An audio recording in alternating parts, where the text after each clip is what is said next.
Welcome to Great Travel Documentary, where every city has a secret, and we're here to tell it.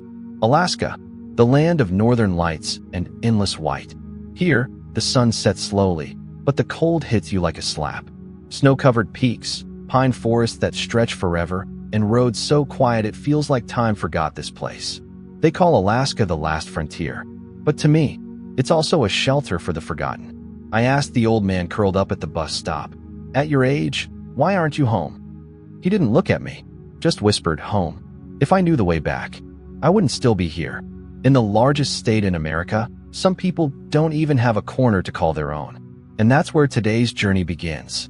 If you're ready to step into this frozen, unseen world, drop a number 6 in the comments, and let's go there together. Anchorage glows at night like an oasis wrapped in snow.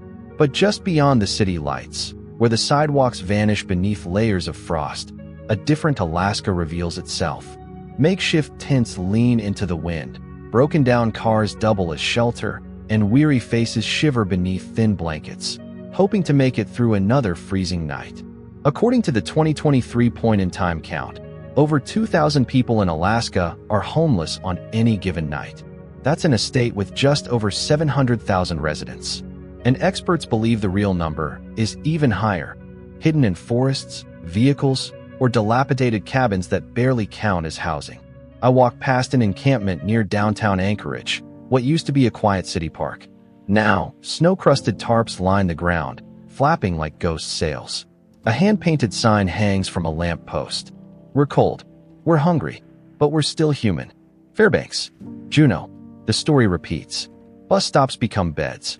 Libraries offer fleeting warmth during daylight. At Brother Francis Shelter, the largest in Anchorage, only 240 beds are available. Hundreds more are turned away nightly. Temperatures often drop to -20 or -30 degrees Fahrenheit. That's not just a number. It's a death sentence if you're sleeping outside with no insulation, no fire, no one checking on you. And yet, this is everyday life for Alaska's unhoused. Here, winter doesn't just knock on the door, it breaks it down. And if you don't have one to begin with, you're left to fight the cold alone. How does someone end up without shelter in a state so vast, so rich in oil and wilderness? At first glance, Alaska seems like a place with room for everyone. But the deeper I looked, the more the cracks appeared, not in the ground, but in the system. I met a seasonal worker named Eli, crouched beside a frozen riverbank. He told me, "I came here for a job in the summer. The paycheck ended, the rent didn't. And that's the math so many Alaskans can't solve." In Anchorage, the average rent for a one-bedroom apartment is over $1,200 a month. In rural villages, it's even worse, if housing is available at all. Many homes are crumbling, unheated, or overcrowded. In some areas, 15 people share a space built for 4. Meanwhile, the cost of basics, milk, propane, even diapers, skyrockets due to shipping costs. A gallon of gas can cost twice the national average. And jobs? They come and go like the daylight here, fleeting and unreliable. Fishing, tourism, oil.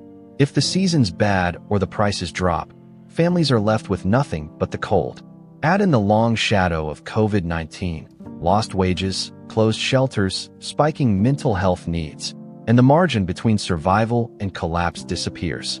And there's something deeper. Alaska sells a myth. The last frontier. A place where you can disappear, start over, find peace in the silence. But when people arrive and the silence answers back with hardship, isolation, and no help in sight, the dream turns on them. This isn't just an economic crisis. It's a crisis of distance, of disconnection, of systems too far, too slow, and too thin to catch the people falling. If you want to understand homelessness in Alaska, don't start with statistics. Start with voices, faces, moments too raw to forget. I met Helen near a shuttered bus station in downtown Anchorage. She was sitting beside a makeshift fire, her gloved hands wrapped around a tin can of soup. I asked gently, "What's the hardest part?" She looked at the sky, then at me. "Not the cold," she said. "The cold you can prepare for. It's being invisible. That's what hurts." Helen's been homeless for over 5 winters. She used to work at a seafood packing plant. But when her husband died, she spiraled. The job disappeared. So did the apartment. Now, her shelter is a tarp tied between 2 dumpsters. And she's not alone. Jared, a 22-year-old who aged out of foster care, lives in a tent near the edge of Fairbanks. He carries a worn-out backpack and a journal filled with poetry. "I write to remind myself I still exist," he told me. At night, the frost creeps in. His boots are never dry. Some mornings, he doesn't remember falling asleep, only waking up, numb and afraid. Then there's Michael, a veteran. I found him outside a VA clinic, his service dog curled tight against his chest. I asked, "Do you still believe this country has room for you?" He paused. "I fought for a flag, but I don't think that flag remembers me anymore." His PTSD haunts him. He sleeps lightly, never removing his boots. He's been turned away from shelters, too full, too chaotic. He prefers the quiet of an abandoned train car, where at least no one yells in the dark. Each of these people isn't just a case study. They're a reflection of what's broken and what's still fighting to survive. Their pain is not just about housing. It's about belonging. Because here in Alaska, even among endless forests and boundless sky, there are people who feel like they have nowhere left to go. Before sunrise, when the streets of Anchorage are still silent and glazed with frost, you can hear it. The crunch of boots on ice, the faint rattle of plastic bins, the rustle of sleeping bags being unzipped in the dark. It's not a rescue mission. It's a quiet act of defiance. Volunteers, bundled in oversized parkas and headlamps, move carefully between tents near Ship Creek. Their breath hangs in the air like smoke as they gently tap on tarps and call out softly, "Hot soup, dry socks, anyone need gloves?" They kneel beside frozen sleeping bags, offering hand warmers and thermoses of coffee. No cameras, no speeches, just the sound of zippers, paper cups, and shivering thanks. One man, barely awake, whispers, "God bless you. I didn't think anyone would come back." These are the frontline efforts of Anchorage's mobile outreach teams, often run by nonprofits like Beans Cafe and Covenant House Alaska. Their goal isn't just to hand out essentials. It's to remind people they still matter.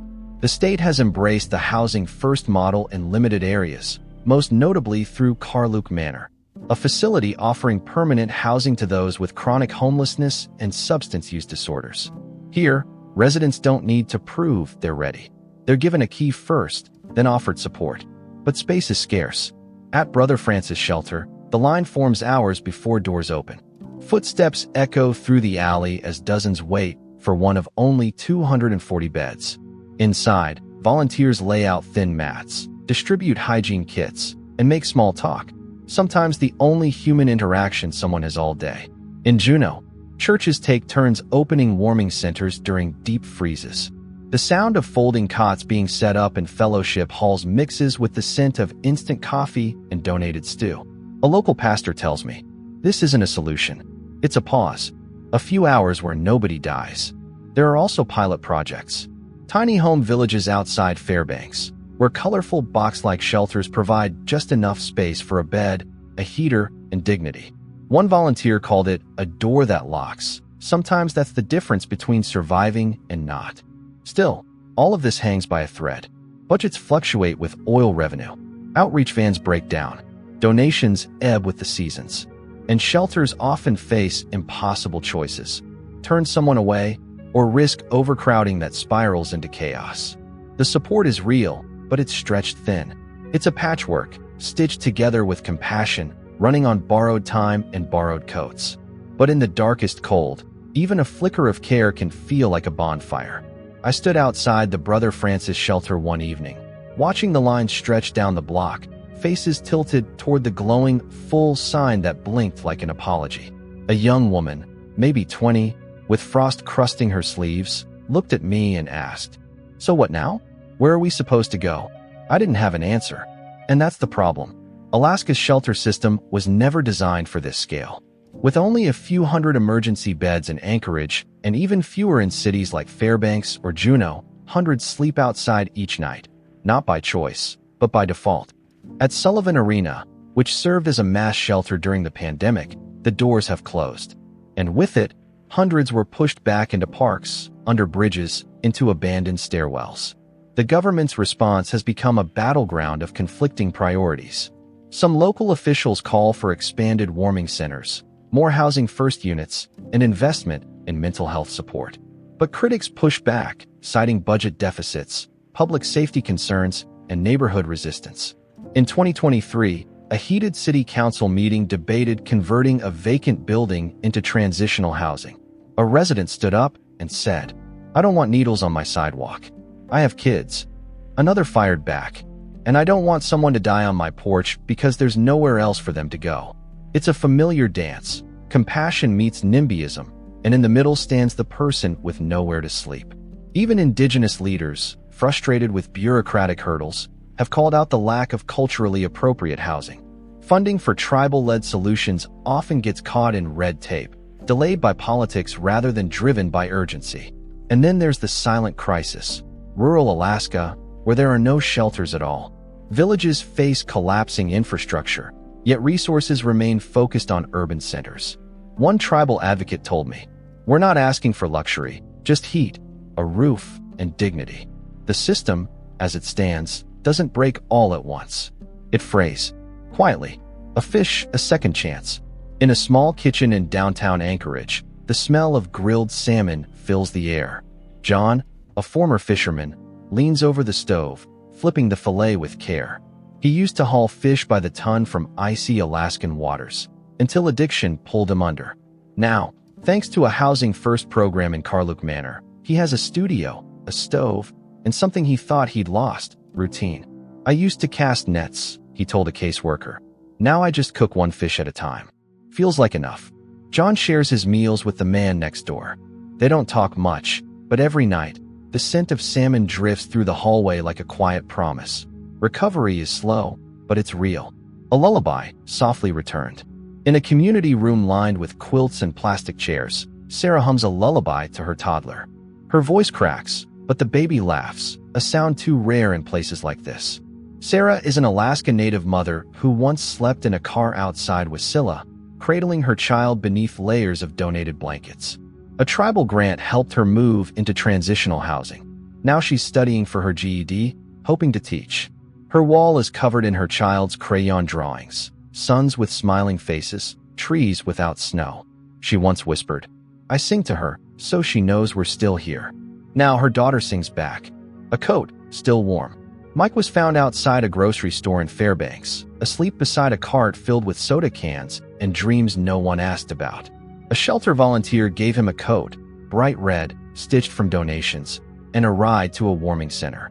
"I don't remember his name," Mike says now, from inside a permanent housing complex. "But I kept the coat."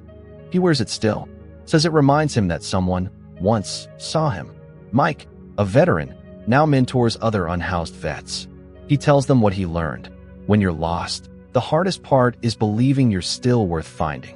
A smile, brighter than frost. Lila arrived in Anchorage at 17, carrying nothing but a backpack and a pair of worn sneakers. Kicked out for being gay, she couch-surfed through a winter that nearly broke her. At Covenant House, she found more than shelter. She found community. A youth counselor helped her apply for housing, and another taught her how to relace shoes so her feet stayed warm longer. Now, she runs art workshops for other teens, sketching mountains, drawing constellations, scribbling poems in the margins. Someone once asked her what changed. She shrugged and smiled. Someone believed I could be more than a sad story. In Alaska, hope doesn't roar. It whispers, in the steam rising from a soup kitchen, in footsteps that return instead of disappear, in a coat still worn. A lullaby answered, a fish shared, and in that, we find the thread. In the coldest corners, humanity flickers, refusing to go out. The snow falls quietly over Anchorage tonight. At a bus stop, someone wraps a blanket tightly. A little girl presses her forehead to the frosted glass of a shelter window. Somewhere beneath the city, in the steel hush of flood tunnels, a candle flickers next to a stack of old letters. And in a warm kitchen, John flips a fish in silence, the scent rising like memory. No music, no speeches. Just breathe in the cold and the long shadows of people still standing. So I ask you, how can the largest, most untamed state in America have no room left for the people who call it home? If this question stayed with you, even for a moment, share this story. Not because it's beautiful, but because it's true. We'll see you in the next adventure where the world's untold stories wait.